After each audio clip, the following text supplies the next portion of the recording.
करके देखो तो हो जा रहा है। कह रहा है एक व्यक्ति की आय कितनी है 5,000 और वह 20% बचाता है, तो आदमी आय में से ही ना बचाएगा 20%। आइए इस व्यक्ति का आय, बचत और खर्च पे थोड़ा डिस्कस करते हैं। और प्रश्न पहले ही देख लीजिए, उसकी नई बचत कितने रुपए है ये निकालना है ना, यानी उसका बचत जो नया वाला होगा वो रुपया में क रुपया होगा ये निकालना है। आइए पहले इसका आय कितना था, अगर रुपए में निकालना है तो हम रुपए वाला ही डेटा लेके चलते हैं। ये आय अगर 5,000 है तो वह 20% बचा लेता है, इनकम का ही ना बचत करेगा 20%। इनकम कितना है 5,000, इसी का ना 20% बचाएगा। 5,000 का 20% 1,000। क्या वो जब 5,000 कमाता था तो 1,000 बचाता था? छोड़ो खर्चा का हमें चक्कर नहीं है अभी, अगर खर्चा की जरूरत होगा तो 4,000 खर्च करेगा। आगे देखते हैं क्या कह रहा है। कह रहा है उसकी आय 20% बढ़ गई, ये आय है ना, बताओ ये 20% बढ़ेगी तो 5,000 का 20% कितना होता है 1,000 बढ़ेगा। ये क्या उसका नया आय 6,000 हो जाएगा? ओके सर, खर्च 10% बढ़ गया, इसका मतलब खर्च का जरूरत है हमको। खर्च कितना है, ये 10% बढ़ गया, तो 4,000 का 10% बढ़ गया। 4,000 का 10% क्या होगा 400 रुपया होगा।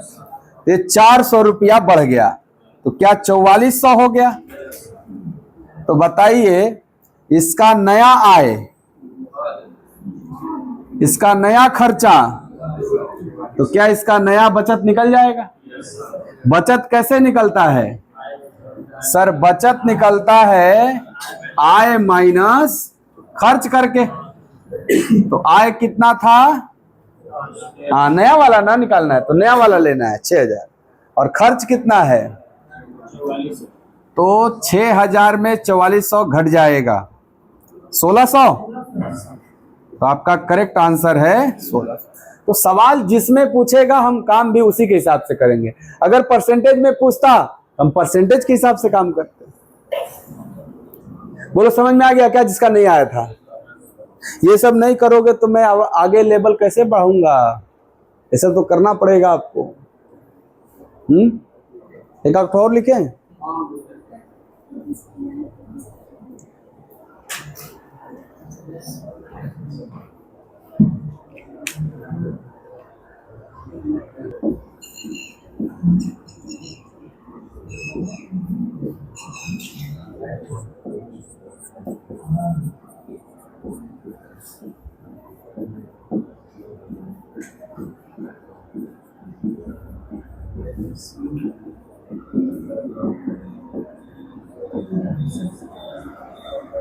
चलो इसको करके देखो।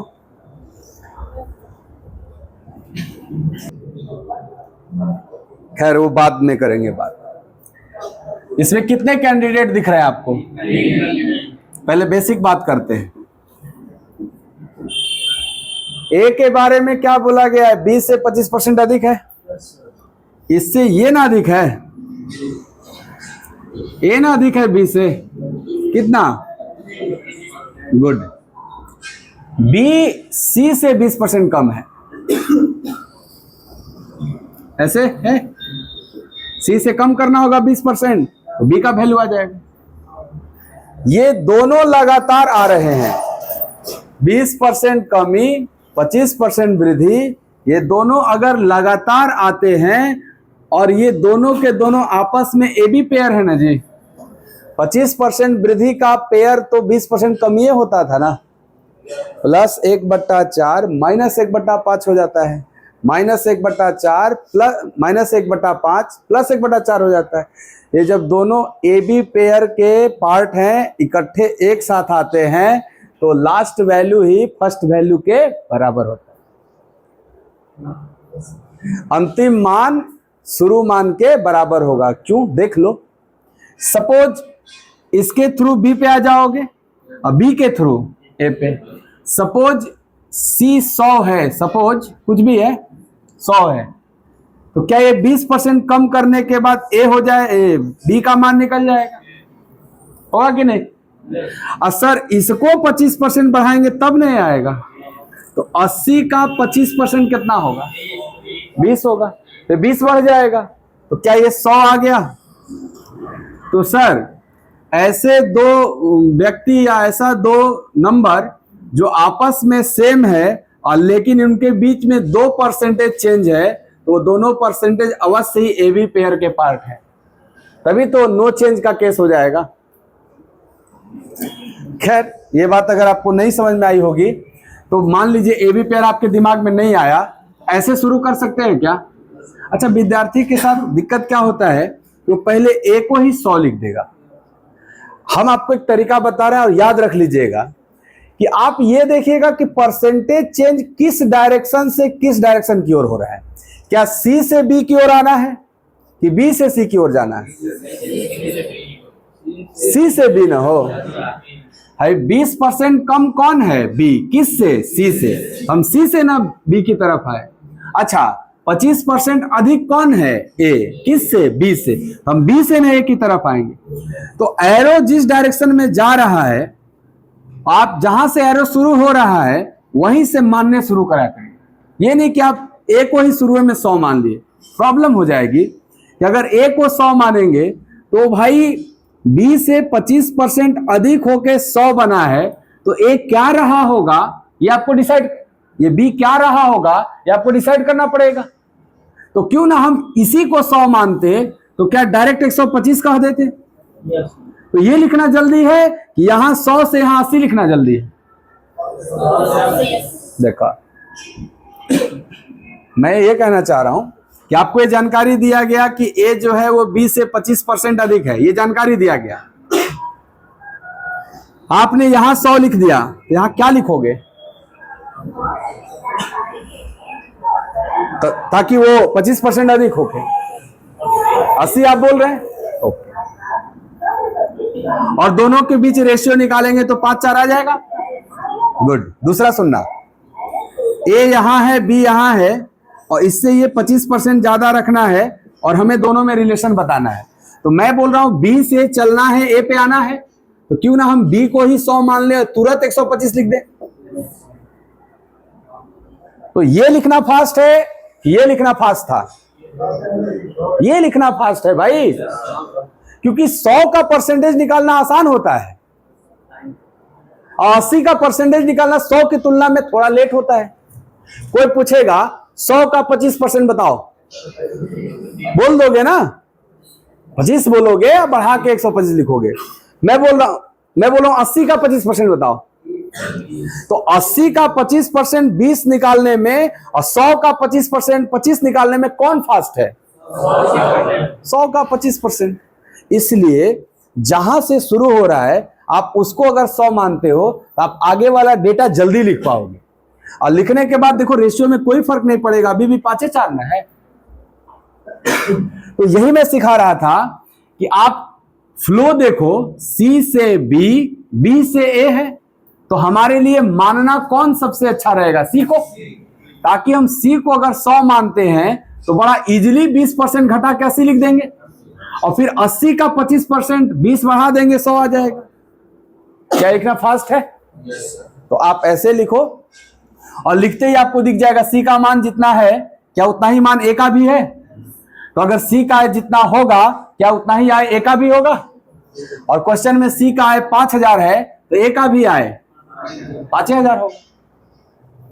देख के आंसर करने वाला था और आप देख के किए हैं तो बहुत अच्छा है, और नहीं भी देख के किए हैं तो लिखने के नाम पे खाली इतने चेक करिएगा और लिखने के बाद फिर काटने के चक्कर में नहीं पड़िएगा। आंख खुला रखिएगा और दिखेगा अच्छा जितना सी उतने ए, एकर मतलब 5,000। भाई 100 यूनिट का नमन 5,000 दिया है और निकालना भी तो 100 यूनिट में है, तो 5,000 ना होगा। क्लैरिटी मिला कि नहीं? एक और लिखता हूं करके।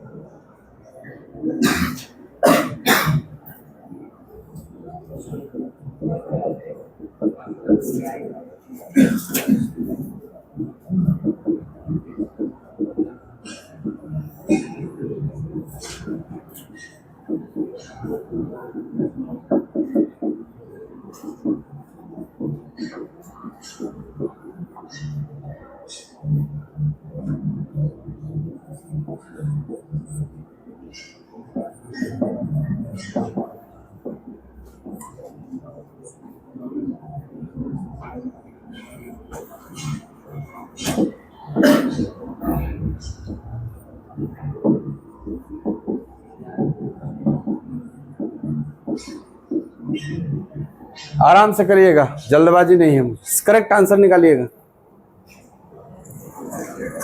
में भी ए बी से इतना परसेंट अधिक दिया है, बी सी से इतना परसेंट अधिक है, और ए का आय दे के सी का आय पूछा है आपसे, तो आप कहोगे सर 3 लोग हैं ए बी सी, ए का तुलना बी से हुआ है कि अधिक है 14 सही 2/7%, बी का तुलना हुआ है सी से कि बी भी अधिक है सी से 16 सही 2/3%।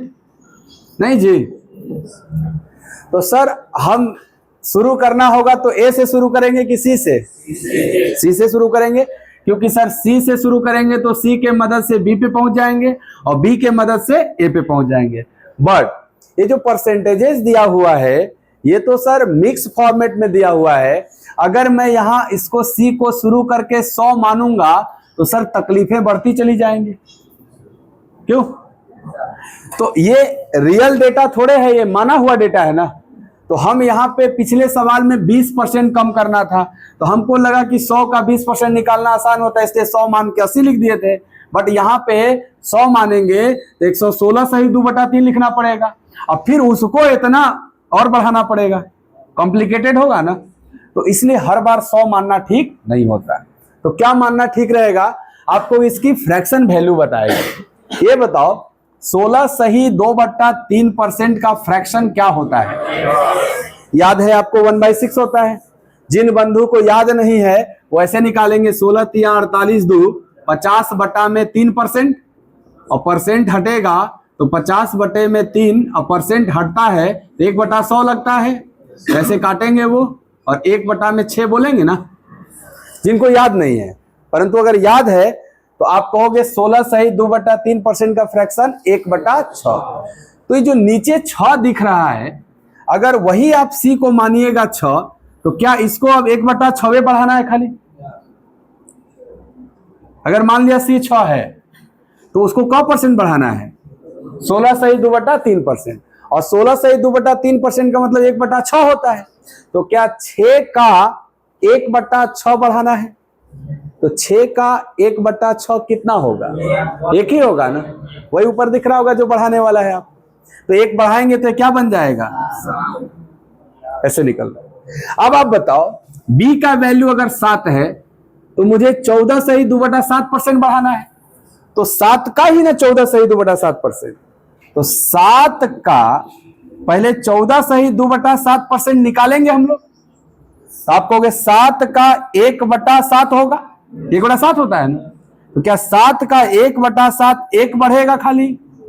अगर 1 बढ़ेगा तो ये क्या हो जाएगा? देखो ऐसे लिख लोगे इजीली। बोलिए साहब। तो ए की आय कितना यूनिट दिख रहा है आपको? और रियल में 20,000। तो क्या हम बोल सकते हैं रेशियो को यूनिट में पढ़ते हैं अगर, तो 8 यूनिट का मान 20,000 रुपया। अगर 8 यूनिट का मान 20,000 रुपया, तो इसके मदद से 1 यूनिट निकालेंगे हम लोग पहले, 8 से भाग लग जाएगा ना। तो 20,000 में 8 से भाग दिया जाए तो कितनी बार में जाएगा? 2500। 1 यूनिट का मान कितना आ गया? 2500। कोई यूनिट निकालना है सर, सी की आय, तो यहां 6 यूनिट मान के चले थे आप, तो 6 यूनिट का मान 6 गुणे 25, 6 गुणे 2500, 25 छके 150 पे 2 जीरो, यानी 15,000 आंसर हो जाएगा आपका। समझ में आया क्या है सवाल? अरे तो जब भी ऐसा कॉम्प्लिकेटेड मिक्स फ्रैक्शन में होगा तो आप इनके फ्रैक्शन के मदद से लेके चलिएगा। और जब सिंपल होगा 20%, 10%, 30%, तो आप फ्रैक्शन के मदद से भी चल सकते हैं या डायरेक्ट 100 मान के चल सकते हैं। दोनों सवालों में अंतर कुछ समझ में आया कि आपके करने का तरीका क्या होना चाहिए?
आ रहा है ना कि ए की आय बी की आय से 25% अधिक है।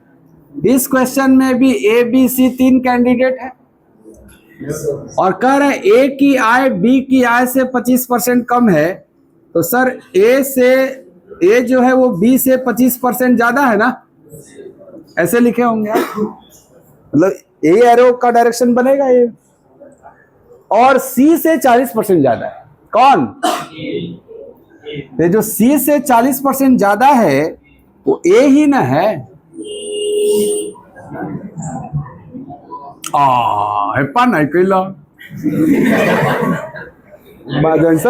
जैसा सवाल रहेगा वही काम ना करेंगे आप। चीटिंग हो गया ही। पढ़िएगा नहीं सवाल क्या है।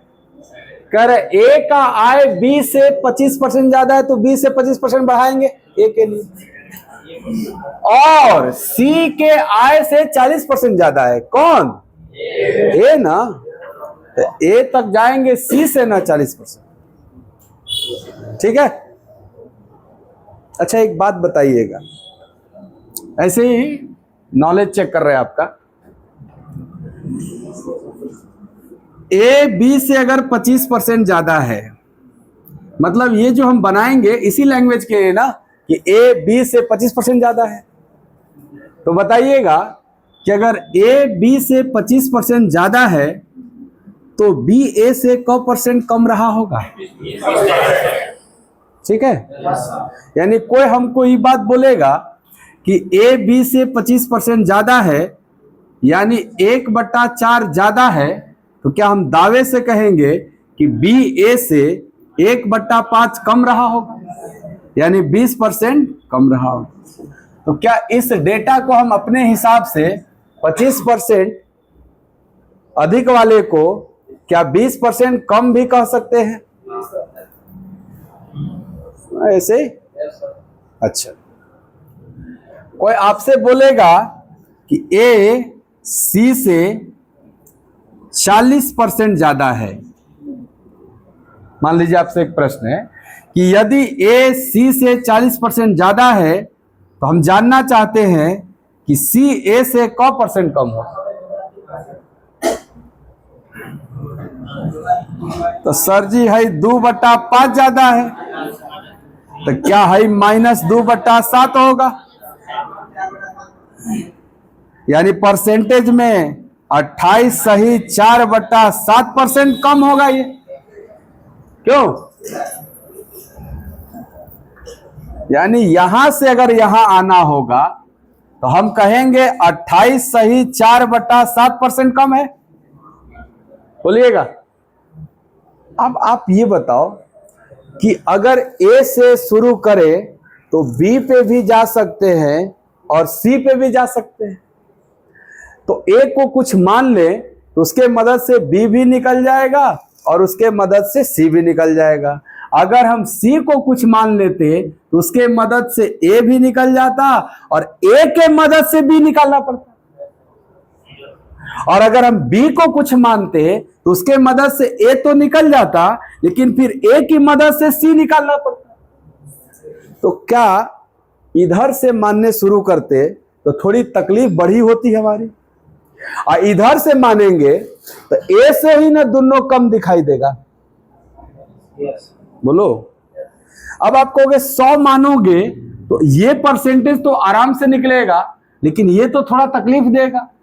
तो क्यों ना हम इसके फ्रैक्शन के हिसाब से माने। क्या इसका फ्रैक्शन वैल्यू 2/7, इसका फ्रैक्शन वैल्यू 1/5, तो दोनों का डिनोमिनेटर क्या है 5 और 7, इनका प्रोडक्ट 35 मान लेते हैं।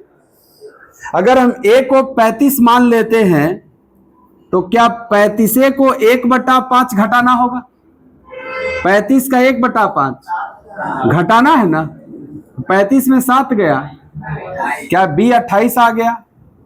ओके सर, ए को ही ना 2/7 घटाएंगे तो सी पे जाएंगे, तो 35 का 2/7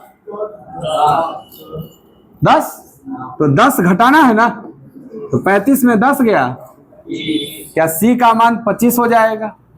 ये सब यूनिट है ना। अब बताओ इसमें किसका है दिया है क हजार, यहां यूनिट में, तो क्या हम बोलेंगे 25 यूनिट का मान 8000? 25 यूनिट है ना जिसी का मान, 25 यूनिट का मान 8000। एक यूनिट का 25 से भाग लग जाएगा, 4 8 32 320 रुपया एक यूनिट का मान। निकालना है ए और बी के आय में अंतर। क्या ए और बी के आय में अंतर 7 यूनिट है? 35 28 का अंतर 7 यूनिट है ना अंतर, 7 यूनिट का मान। 320 गुणे 7,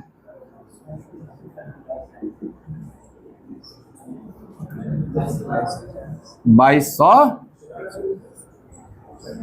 तो 2240 वाले सही। समझ में नहीं आया होगा, आ गया? करेजा ठंडा हो गया।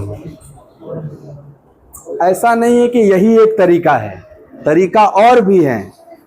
एक बार और इसी को बता दें, ठीक है, एक बार और बता दें, आप तब तक नोट करिए, फिर से हम बता दें। मेन प्रश्न क्या है कि सर ए और बी के आय का अंतर बताइए। अगर हमको ए और बी के आय का अंतर यूनिट में भी पता चल जाएगा, तब हम इस रुपया का तुलना करके रुपया में बता देंगे। देखना ध्यान से, 3 कैंडिडेट हैं ए बी सी, और इसमें सी का कंफर्म 8000 दिया हुआ है, नहीं दिया हुआ है। ये जो मानने के चक्कर में पड़ते हैं कि 100 माने कि फ्रैक्शन निकाल के उसका बेस माने, तो क्यों ना हम जो दिया है वही मान ले। क्यों? क्योंकि हमें आंसर तो रुपया में ही करना है ना। आंसर किस में करना है? रुपया में। तो हम सी का जो रियल आय है वही लेके चलते हैं। सी का रियल आय क्या है? 8000। चलो ये बताओ तुम इस लैंग्वेज के हिसाब से कि ए की आय बी की आय से 25% अधिक है और सी की आय से 40% अधिक है, और तुम्हारे पास सी का डेटा है, तो क्या इस सी के आय से 40% अधिक है ए का आय? तो क्या हम अगर इसको 40% बढ़ाएंगे तो ए निकल जाएगा? बोलिए। क्वेश्चन में ए ज्यादा है ना सी से 40%, तो बताओ 8,000 का 40% कितना होता है? सर 8,000 का 40% 3200 होगा, तो क्या ये 3200 बढ़ जाएगा? तो 8,000 को 3200 बढ़ाया जाए 11,000 कुछ की 200, 3,200 बढ़ाना है तो 11,200 न होगा। अच्छा सर केवल ए से काम नहीं होगा, बी का भी चाहिए, क्यों? क्योंकि बी, ए और बी में अंतर बताना है हमको। आइए बी के लिए ये डेटा देखिए, ए की आय बी की आय से 25% अधिक है। बस ए को का पता है, दूसरा का चाहिए। अगर ए की आय बी की आय से 25% अधिक है, इसका मतलब तो सिंपल यही ना होता है जी, उसका मतलब यही ना होता है। क्या ये आपस में 5:4 से कनेक्ट है? तो आप कहोगे सर ए और बी आपस में 5:4 में होंगे इस डेटा के हिसाब से, और ए एक्चुअल में है कितना? क्या हम बोल सकते हैं 5 यूनिट का ही मान है इतना रुपया? तो अगर 5 यूनिट का मान 11,200 रुपया है, तो बताओ ए और बी में जो अंतर है वो 1 यूनिट न है? नहीं अंतर 1 यूनिट, ए 5 बी 4, तो अंतर कितना? 1 यूनिट। अगर 1 यूनिट का मान निकालें तो मेरा काम बन जाएगा क्या? ए और बी में अंतर। और 5 यूनिट का मान इतना है तो 1 यूनिट का मान इतना बटा में 5। क्या किसी संख्या में 5 से भाग करने के लिए उस संख्या को दुगना कर दिया जाता है? तो 1120 का दुगना 2240 हो जाएगा, और एक जीरो छूट जाता है ना पीछे से। तो एग्जाम में तो ऐसे कर लेना कि जल्दी से देख लेना है कितना हो रहा है। कोई कंफ्यूजन नहीं हुआ 2800 की? क्या कुछ नहीं आएगा, वो डायरेक्ट ए से सी, सी से ए, और फिर ए की मदद से बी। बोलिए समझ में आया आज का सवाल? और करेंगे?